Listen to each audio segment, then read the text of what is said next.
Je vais maintenant vous parler de Via Trajectoire, qui est l'objet du jour. Donc, tout d'abord, quelques mots sur l'outil Via Trajectoire. Qu'est-ce que Via Trajectoire? C'est un service public, gratuit et sécurisé qui propose une aide à l'orientation personnalisée dans le domaine de la santé.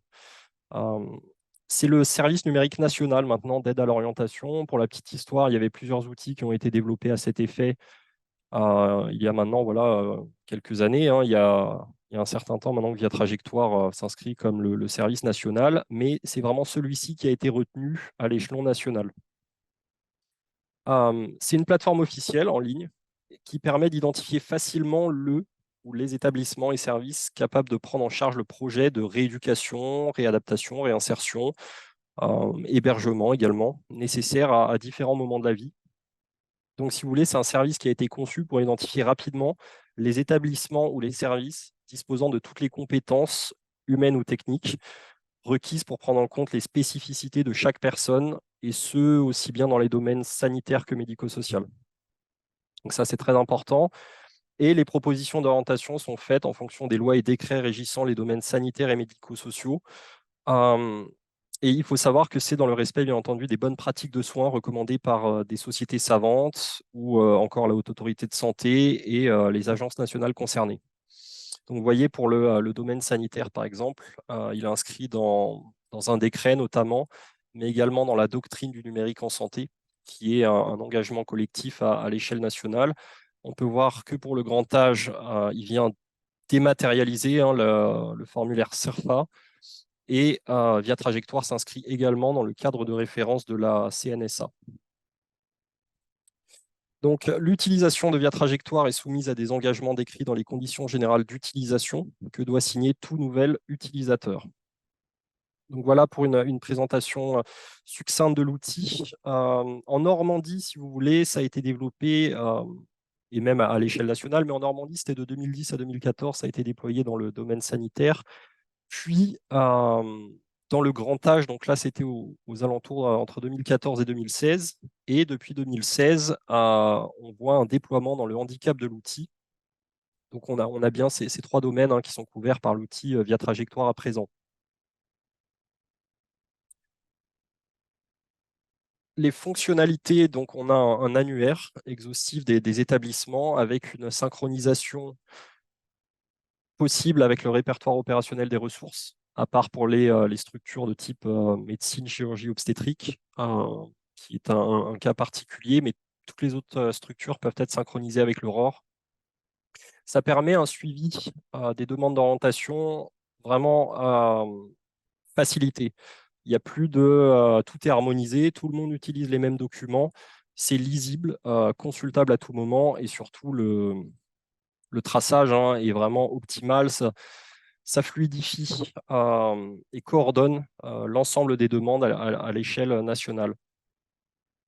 On peut y avoir accès à tout moment et consulter des dossiers, savoir qui les a traités. Donc, il y a une vraie communication transparente entre les différents acteurs. À savoir que sur Via Trajectoire, vous avez, peu importe, alors qu'on soit sur le handicap, le sanitaire ou le grand âge, trois rôles bien précis. Donc, bien entendu, comme on oriente, comme c'est un outil d'orientation, il y a une partie qu'on va appeler rédactrice qui va envoyer des dossiers, et une partie qu'on appelle plutôt, on va dire, le côté receveur qui va recevoir les demandes d'orientation pour accepter ou non le dossier. Donc, par exemple, si une structure de type MCO oriente vers un EHPAD, le MCO est le rédacteur et l'EHPAD est le receveur. Et il y a également un troisième rôle qu'on retrouve, peu importe le domaine, que l'on soit dans le handicap sanitaire ou grand âge, et c'est votre rôle qui est le référent. Et le référent, Bénédicte, va vous expliquer ça plus précisément sur la plateforme, voilà, les actions que vous serez amené à effectuer pour remplir votre fonction. Mais voilà, de manière synthétique, le référent est responsable de l'actualisation des données de son établissement, et il lui incombe de mettre à jour les comptes utilisateurs, les habilitations, afin de suivre les mouvements du personnel, donc qu'on soit sur des arrivées ou des départs. Et je vais maintenant laisser la parole à Bénédicte. Alors, juste avant, effectivement, petite précision importante, mais on en parlera également à la fin du webinaire, parce que souvent, il y a des questions qui sont relatives à ce service qu'on propose. On a fondé un mini-site, un site internet dédié à Via Trajectoire en Normandie, avec vraiment toutes les informations structurées de manière à ce qu'elles soient accessibles euh, par tous les utilisateurs de la plateforme et vraiment adaptées à chaque type d'utilisateur, vous en tant que référent. Je ne sais pas si vous êtes, mettons, dans le sanitaire. Vous cliquerez ici tout en bas à droite sur informations dédiées aux professionnels en établissement. Derrière, vous aurez encore une autre page qui vous amènera sur le domaine sanitaire et derrière encore sur la fonction de référent. Donc, on a vraiment de manière très simplifiée un accès à de l'information adaptée à la fonction qu'on remplit sur Via Trajectoire. Donc voilà, via trajectoire-du-6 normandie.fr. Et je vais maintenant laisser la parole à Bénédicte pour la démonstration sur Via Trajectoire. Merci beaucoup. Alors effectivement, je vais essayer de partager mon écran. Hop.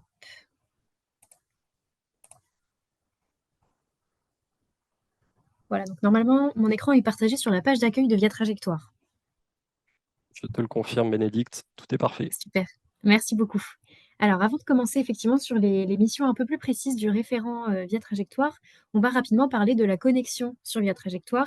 Vous avez peut-être pas encore tous votre compte Via Trajectoire avec vos identifiants, votre mot de passe, mais pour information, sur Via Trajectoire, on a 4 portes d'entrée pour se connecter.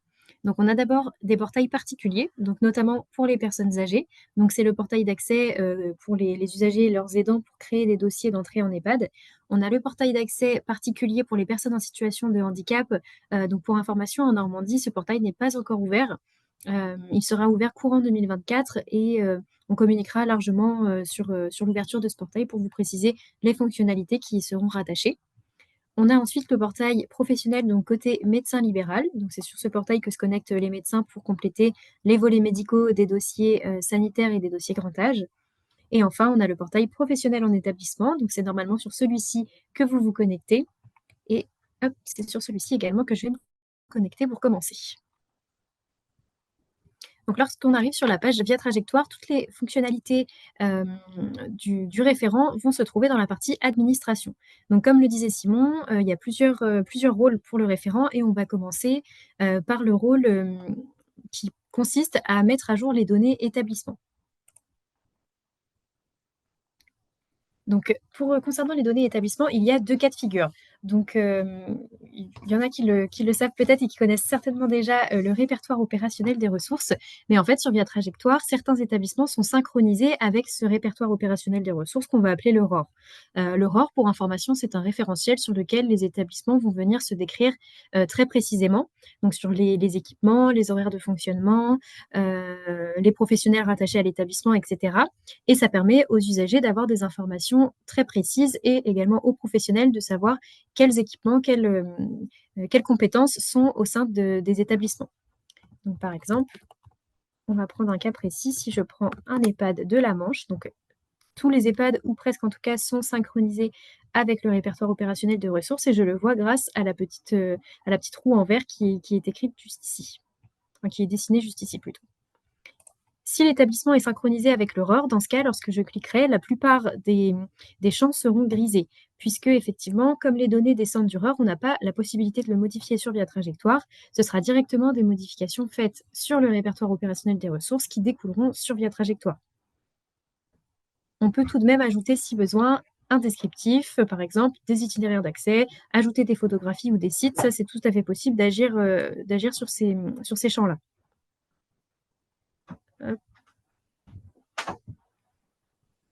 Également, ce qui est à savoir, c'est que concernant les EHPAD, on peut également cocher, pour les dossiers de demande d'admission, les données exigées pour recevoir les dossiers.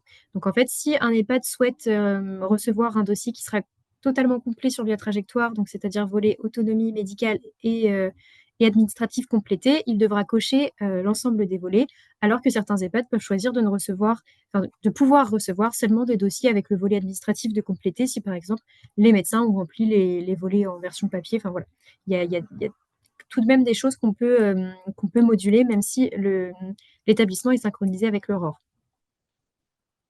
D'autres catégories, par exemple, ça peut être les ressources et les soins techniques, ou encore les prestations de confort, mais là, encore une fois, c'est grisé puisque c'est synchronisé avec l'Aurore pour cet établissement. Si à l'inverse, je vais rechercher un établissement qui n'est pas synchronisé avec l'Aurore car pas encore décrit, c'est par exemple le cas pour les centres médico-sociaux de la Manche. Donc là, je vois bien que dans la colonne Aurore, il n'y a rien d'indiqué. Je vais cliquer sur le petit crayon et là, effectivement, je vais avoir la main dessus pour modifier l'adresse, les coordonnées téléphoniques, les coordonnées de direction si ça a changé. Et encore une fois, tous les champs qu'on a vus tout à l'heure avec le descriptif, la possibilité d'ajouter des photographies, un lien vers un site internet, etc. La seule partie qu'on ne pourra jamais modifier, c'est la partie information administrative puisqu'elle est reliée au FINES. Hop. Les autres choses que l'on peut voir sur la partie établissement, donc lorsqu'on est rentré dans notre établissement, ça va être la partie unité. Donc là, ça va reprendre également les unités qui sont au sein de l'établissement. Donc là, je n'en ai pas beaucoup, mais si je retourne sur un EHPAD, hop, la partie unité va me permettre de constater l'ensemble des unités qui sont renseignées pour mon établissement. Et encore une fois, ces unités sont synchronisées avec le répertoire opérationnel des ressources. Donc s'il y a besoin de modifier une information, un équipement ou quelque chose, ça se passera encore une fois sur le répertoire si il est synchronisé. Si jamais il y a un besoin de fermer une unité temporairement ou de fermer une unité tout simplement, de modifier des choses plus largement. Enfin, il ne faut vraiment pas hésiter à nous contacter, les animateurs territoriaux de Normandie Santé pour qu'on vous accompagne au mieux et qu'on vous aiguille sur où faire la démarche, comment faire la démarche, etc. Si vraiment il y a des modifications qui vous posent souci, voilà, il ne faut pas hésiter à nous contacter par mail ou téléphone pour qu'on vous accompagne dans cette modification. Ensuite, le dernier champ que l'on peut voir lorsqu'on est dans notre établissement, donc dans la fiche établissement sur la trajectoire, c'est la partie habilitation. Donc là, ça permet d'avoir un récapitulatif de l'ensemble des habilitations qui se trouvent dans ma structure et je peux voir les dates de validité, les droits associés aux habilitations et je peux les supprimer si besoin, enfin, si la personne a quitté l'établissement. Hop. Donc je reviens sur la partie établissement. Je précise quand même qu'effectivement, moi, je suis sur mon profil personnel, donc profil administrateur, entre guillemets, via trajectoire. Vous aurez accès seulement aux établissements pour lesquels vous êtes référent. Hop. Et je précise également que il est important d'être vigilant à mettre à jour quotidiennement, enfin pas quotidiennement, mais régulièrement les habilitations dans notre établissement, puisqu'effectivement, si un professionnel a quitté la structure, mais que ses habilitations continuent d'être actives, la personne pourra quand même continuer de se connecter, d'avoir accès au tableau de bord, de faire des modifications, etc. Donc c'est vrai que c'est important de mettre à jour les habilitations de l'établissement lorsqu'il y a des mouvements. Et comment est-ce qu'on peut faire ça aussi, notamment quand il y a une arrivée? Donc on va le voir maintenant, c'est la prochaine mission du référent, donc c'est de la gestion des comptes et des habilitations. Donc cette fois, je vais aller dans Administration et dans l'onglet Comptes et habilitations juste ici. Donc là, on va partir du principe qu'effectivement, un nouveau professionnel arrive dans mon établissement. Donc la première étape qu'il faudra faire, c'est rechercher un utilisateur en recherchant avec le nom et le prénom de la personne qui vient d'arriver dans ma structure. Hop, par exemple, on va l'appeler webinaire. Donc là, deux possibilités. Lorsque je fais la recherche, soit l'utilisateur existe déjà, soit l'utilisateur n'existe pas encore. Donc là, ce que je vais faire, c'est que je vais simplement aller me connecter sur une plateforme de formation qui sera la même que celle-ci, mais simplement, je pourrais créer de faux dossiers, enfin de faux utilisateurs, ajouter de n'importe quelles habilitations sans que ça ait d'impact sur le vrai via trajectoire. Donc ça va être plus simple pour faire la démonstration.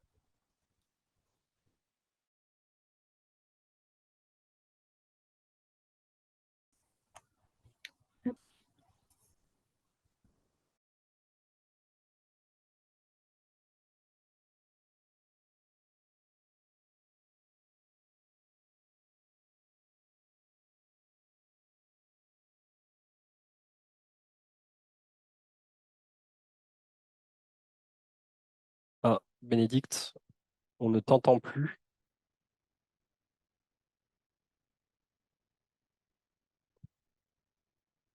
pense qu'il y a un problème de connexion momentanée. Ah, c'est bon, c'est revenu. Tu m'entends, Bénédicte?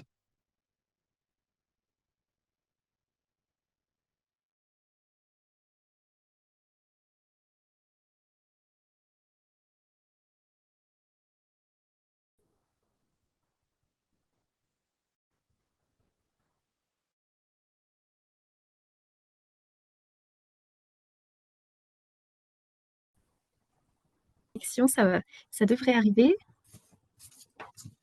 Ah, c'est bon, le son est revenu. On a eu une petite coupure.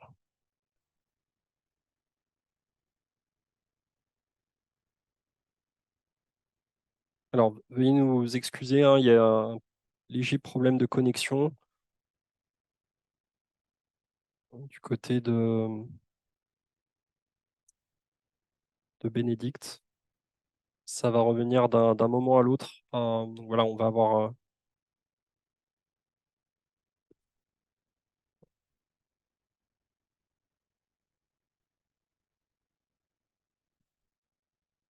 Tu m'entends, Bénédicte? Tu m'entends bien, Bénédicte? Je t'entends. On a une coupure. D'accord, ok. Il me Voilà, semblait on bien. ne t'entendait plus et effectivement, donc je disais à nos auditeurs de bien vouloir nous excuser Hmm. pour ce désagrément et on va se reconnecter à la plateforme de formation. Oui, je suis désolée, hein, c'est ma connexion Internet hop, qui a coupé. Voilà, super. On voit bien, on t'entend bien. Ouais, tu me confirmes qu'on Ouais, voit correctement mon écran? tout est bon. Là, ça recoupe à nouveau.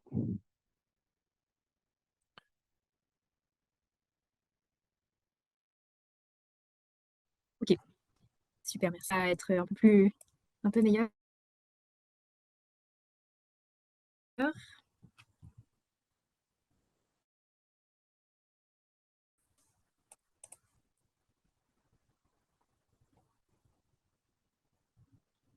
Est-ce que tu m'entends, Simon? Je t'entends et je vois ton écran. Donc, tout est bon. Ok, super. Alors, donc, je retourne effectivement dans la partie administration, compte et habilitation. Et donc, comme on le disait tout à l'heure, la première étape, ça va être de rechercher hop, un utilisateur qui vient d'arriver dans ma structure. Hop. Donc là, deux possibilités. Soit on a effectivement une liste d'utilisateurs qui apparaît et donc je retrouve bien la personne qui rentre dans mon établissement. Dans ce cas, je peux réutiliser ce compte. Soit la personne qui vient d'arriver dans mon établissement n'a pas encore de compte Via Trajectoire et dans ce cas, je devrais le créer. Donc pour information, un compte Via Trajectoire suit le professionnel tout au long de sa carrière. C'est-à-dire que même si le professionnel change de structure, son compte restera actif. C'est ses habilitations qu'on va changer. Euh, donc voilà, il y a pas, il faut être vigilant à ne pas créer de doublons pour un professionnel. Donc là, je vais partir du principe qu'effectivement, la nouvelle personne qui arrive dans mon établissement n'existe pas. Donc je vais cliquer sur créer un utilisateur. On va me demander le nom.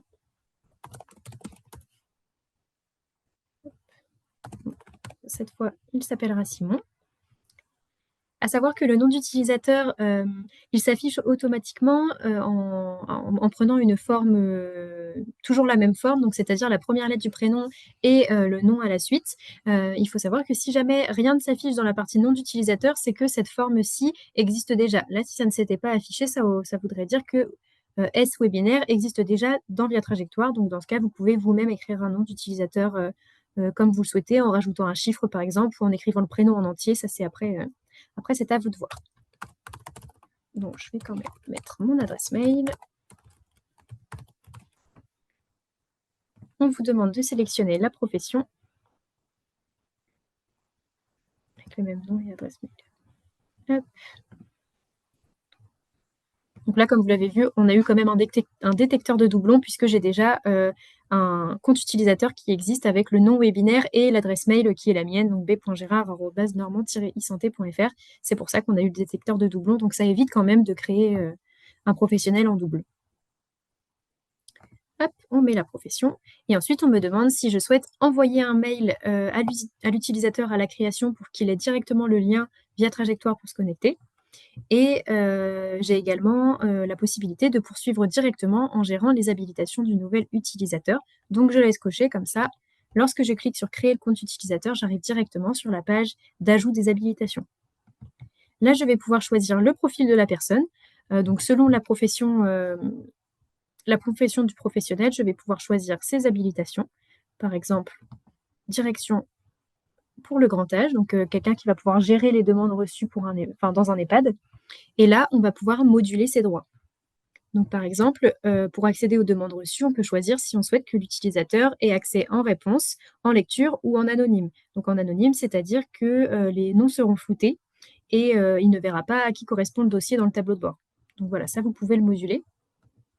Également, on va pouvoir choisir si on souhaite garder l'accès au volet autonomie. Et il faut également savoir que sur Via Trajectoire, il faut être vigilant car l'accès au volet médical et autonomie est réservé aux professionnels médicaux et paramédicaux. Donc selon effectivement la formation et le parcours de la personne, on peut cocher ou non les accès aux volets médicaux. Ensuite, on me demande la région, la coordination, donc le département. On va pouvoir choisir l'établissement concerné. Et enfin, on va pouvoir choisir la durée de validité. Donc, soit on peut tout à fait mettre une date de fin si c'est sur une période précise, ou bien sélectionner directement 6 mois, 1 an, 2 ans ou 5 ans en cliquant dessus. La dernière étape, ça va être de choisir si on coche ou non la réception des mails de Via Trajectoire. Donc, dans un premier temps, c'est vrai qu'on conseille de cocher cette case afin que les professionnels prennent l'habitude de recevoir les mails de Via Trajectoire et donc de s'y connecter pour accéder aux mises à jour, etc. sur les dossiers. Mais par la suite, il est tout à fait possible de décocher cette case de réception des mails et donc de ne plus recevoir autant de mails de Via Trajectoire que ça que peut-être parfois ça peut être trop conséquent. Voilà. Je clique sur créer l'habilitation et c'est terminé. Le compte du professionnel est bien créé avec les habilitations qu'on a ajoutées juste en dessous qui sont reprécisées avec les droits qu'on a ajoutés. Sur cette page, donc c'est le profil de l'utilisateur où on va pouvoir retrouver le nom, le prénom, les mails, les coordonnées téléphoniques et donc la profession. Et ce sont des éléments que vous allez pouvoir moduler à tout moment, enfin modifier à tout moment si jamais il y a des changements. La seule chose qu'on ne peut pas modifier sur un compte Via Trajectoire, c'est le nom d'utilisateur. Donc effectivement, si jamais il y a vraiment le besoin la volonté plutôt d'utiliser un autre nom d'utilisateur parce que changement de nom de famille ou parce que il y a besoin de supprimer le compte, puisque la personne ne sera plus amenée à utiliser Via Trajectoire plus tard, on peut tout à fait supprimer le compte en cochant cette case qui est juste ici, compte supprimé. Donc je clique et lorsque j'enregistrerai, effectivement, le compte sera supprimé et on pourra en créer un nouveau si besoin. Hop. Donc je retourne en arrière et je reviens sur la page donc, de gestion des comptes et des habilitations. Donc on l'a vu tout à l'heure, la deuxième possibilité, c'est le professionnel qui arrive dans ma structure a déjà un compte sur Via Trajectoire et dans ce cas, j'ai simplement à lui ajouter ces nouvelles habilitations. Dans ce cas, lorsque je vais le rechercher, donc soit par nom, prénom, directement en nom d'utilisateur ou par les mails, je vais avoir la ligne qui apparaît et lorsque je clique dessus, je vois s'il a déjà des habilitations ou non. Si jamais ces habilitations ne sont pas supprimées sur l'ancienne structure, il faudra effectivement voir avec la structure précédente pour qu'elle mette à jour les habilitations et qu'elle les supprime. Nous, on n'aura pas la main pour supprimer, vous n'aurez pas la main pour supprimer ces anciennes habilitations. Ce que vous allez donc devoir faire, ça va être de cliquer sur le petit plus sur la droite avec la clé qui permet de créer des habilitations. Et on va alors arriver sur la même page que tout à l'heure. On va choisir le profil, hop, peu importe, gérer les droits. Donc là, par exemple, je décoche la partie accéder au volet autonomie, puisque la personne n'a pas un profil médical ou paramédical. Je sélectionne de nouveau les informations, la durée de validité, je coche réception des mails de Via Trajectoire et j'ajoute l'habilitation.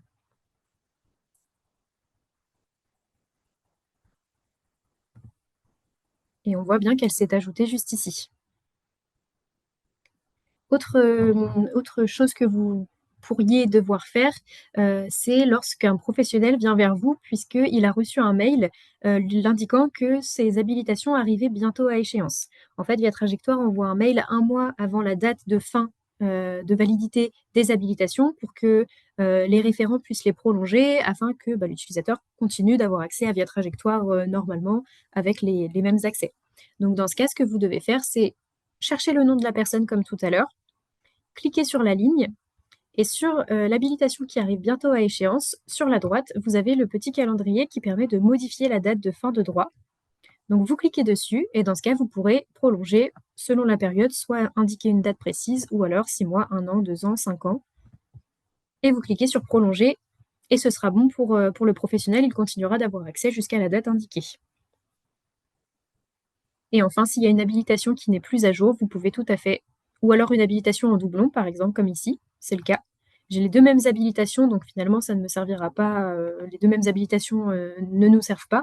Donc on peut en supprimer une en cliquant sur la petite croix sur la droite, supprimer, et ça se met à jour directement. Autre chose qui pourrait également vous servir, si un utilisateur bloque son compte, donc un compte peut se bloquer au bout de 5 connexions avec le mauvais mot de passe, donc 5 tentatives de connexion avec un mauvais mot de passe.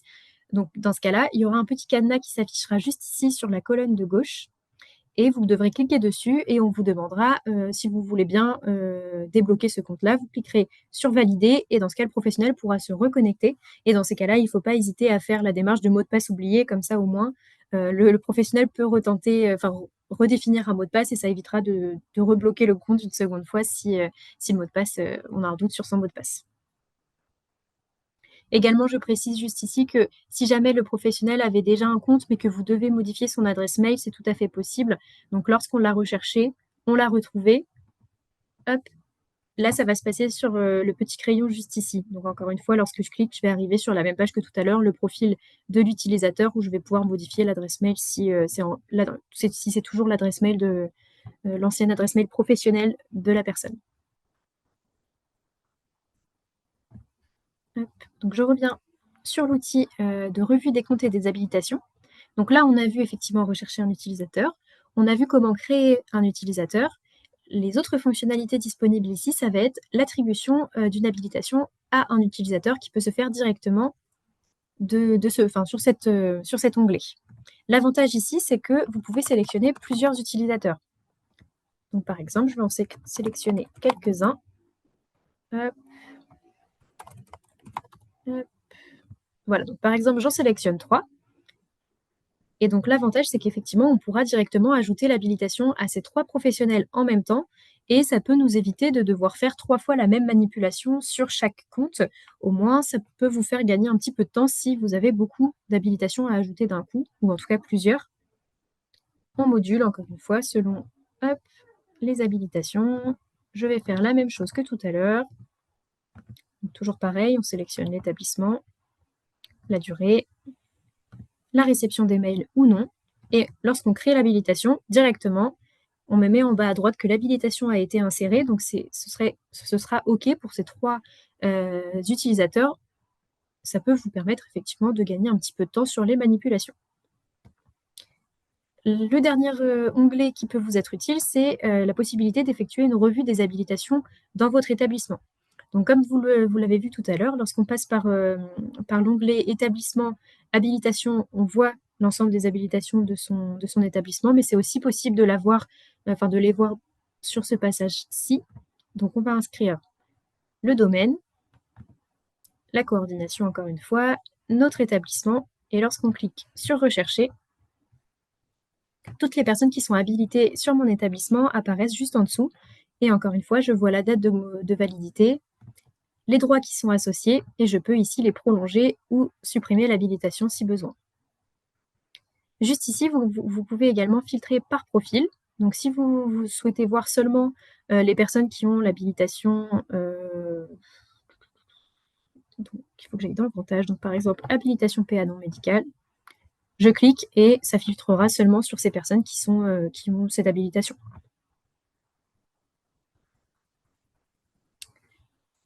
Voilà, je réfléchis si je n'ai rien oublié. Je précise simplement que pour chaque établissement, on recommande d'avoir au minimum 2 référents puisque, en fait, une personne ne peut pas s'habiliter soi-même. Donc c'est pour ça qu'on conseille d'être au minimum 2 pour que, lorsqu'un référent a une habilitation qui arrive à échéance, le second référent puisse prendre le relais et lui, prolonger ou ajouter d'autres habilitations. Donc c'est pour ça qu'un duo, c'est toujours mieux pour être autonome et que vous n'ayez pas besoin de revenir vers Normandie Santé pour ajouter, ou faire des modifications.